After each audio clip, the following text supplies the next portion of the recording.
review. Alright, everybody.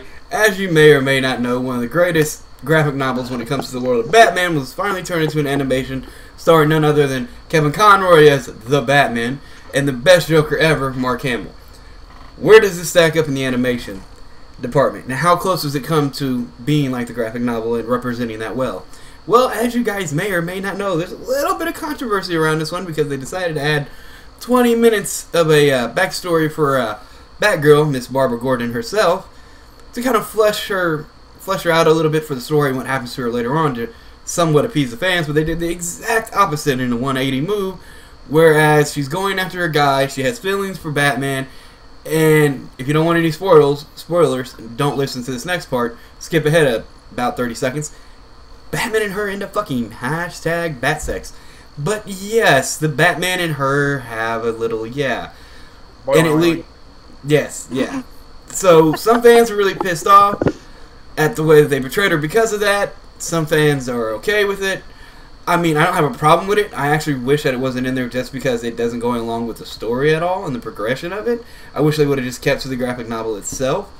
Having said that, though, like, if you know in the comics, there was a comic where he supposedly ended up getting Barbara pregnant, and in a couple of the animations, there was hinted at a flirtatious relationship between the two.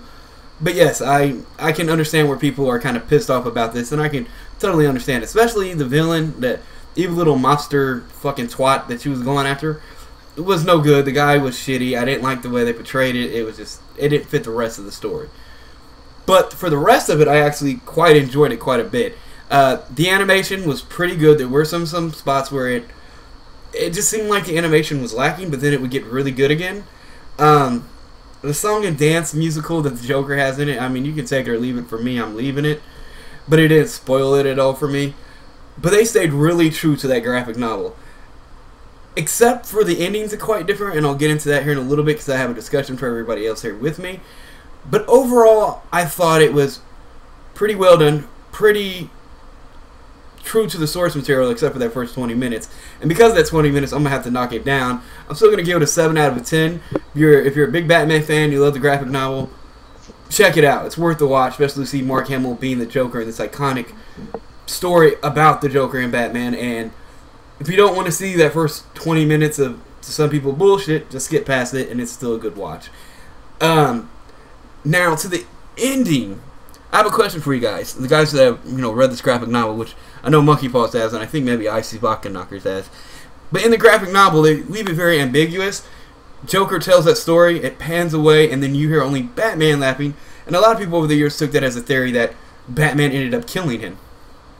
Well, in this one, it pans away, but you still see both of them, like, basically a reflection of them standing together. Joker laughs once, and then Batman starts laughing, puts his hand on the Joker's shoulder, and they just have a laugh together.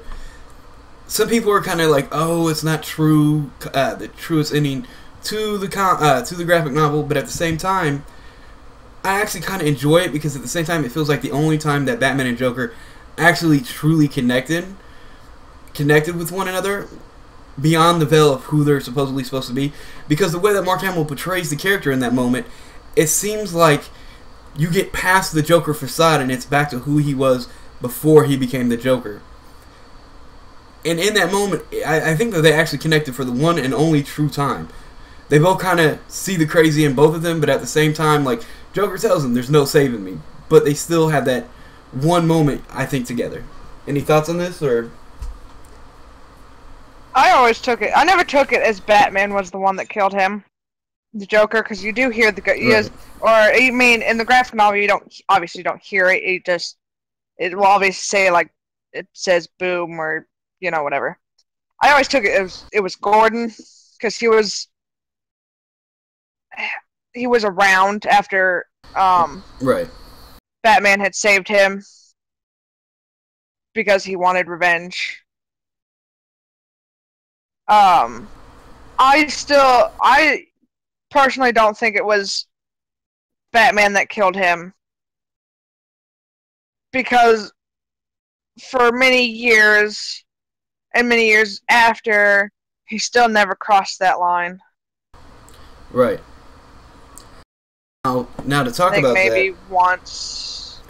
They kind of hint at Batman killing in this. I don't know if that's what they meant to do, but at one point, like, Batman's hanging over a pit, right? With spikes, and he's trying to climb up, and those little, like, weird, deformed, people call them little people, but yeah, are attacking him, and he, like, pulls one down to get up, right? So a lot of people are saying, and I didn't even notice that, but I saw a couple people saying, well, that implies that he killed him. I just think they didn't realize what they were doing with the animation, and people might take it that way. But see, I never thought about that, Monkey Paws. It's actually a good thought, because the reason why I never thought it was Commissioner Gordon is because he tells Batman, get him and do it by the book.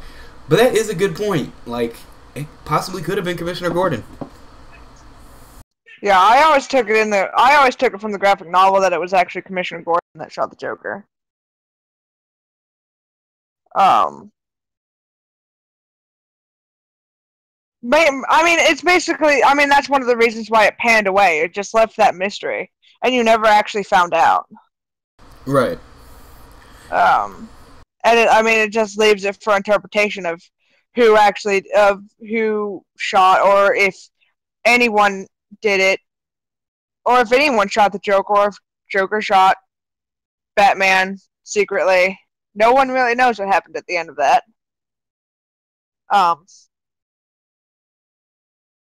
It was just, the novel was really good. I did not have the time this week to watch the movie. I probably will sometime later this week. Definitely, if you want, we can do like a follow-up review if you want to talk about what you think about it. I can try. I can probably find some time this weekend to watch it.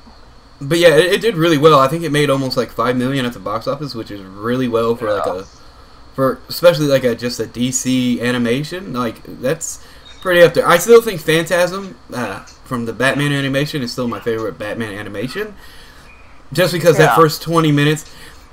I mean, it's not bad. I like some parts of it. I don't like. They kind of made her a little whiny, so that kind of I didn't like that because that's not Barbara Gordon. And I didn't like the guy she was going after. It was just too, for me. Wait, who? She's going after this... Phantasm? Yeah, Phantasm's still my favorite. But that wasn't Barbara Gordon. Well, I know. Then I was saying the reason why this isn't my favorite is because in the Barbara Gordon part, I didn't like how they kind of made her whiny. That's not to her character. And then the other part was the guy that she was going after. He was a super sleazeball, but at the same time they tried to make him menacing and dark. It still felt too much like the original animation, which I love, but that was a little too cartoony for what they were trying to do with this animation. You know what I mean? Yes, it's still a cartoon, but this is more of an adult story and an adult animation. And that one felt like, until the bat sex, honestly, it felt like just an episode out of the animation. You know what I mean? Did we see the debut of bat condoms? No, we didn't see the bat condoms. I mean, it didn't look like they had time for protection, man. She basically... Batman's always prepared. I don't think he was prepared for that situation. He looked a little shocked. I mean, spoilers, and if anybody in the chat doesn't want to hear what I have to say, just mute me real quick. I'll give you a couple seconds. But, okay, this is how it goes down. Barbara Gordon is pissed at Batman, and they're, like, fighting on the rooftop. Like, he isn't fighting her, but she's, like, punching him and getting really emotional and, you know, and stuff with him. But then she snaps and lets those feelings for him come out, and she literally, like, basically throws him on the ground, starts kissing and, like, making out with him. And Batman at first is, like, you can tell he's kind of shocked. But then, you know, Batman grabs her ass, and she just, like, rips off her clothes, and then it pans up to a gargoyle as they're going at it. That's how you would say that. But, yeah. Dear Lord. So I can understand why people are like, one, that's out of place, and I can see that. But I don't see why all the backlash is like, there's so many different iterations of characters and things that happen. It's just like, it's not canon, so don't worry about it.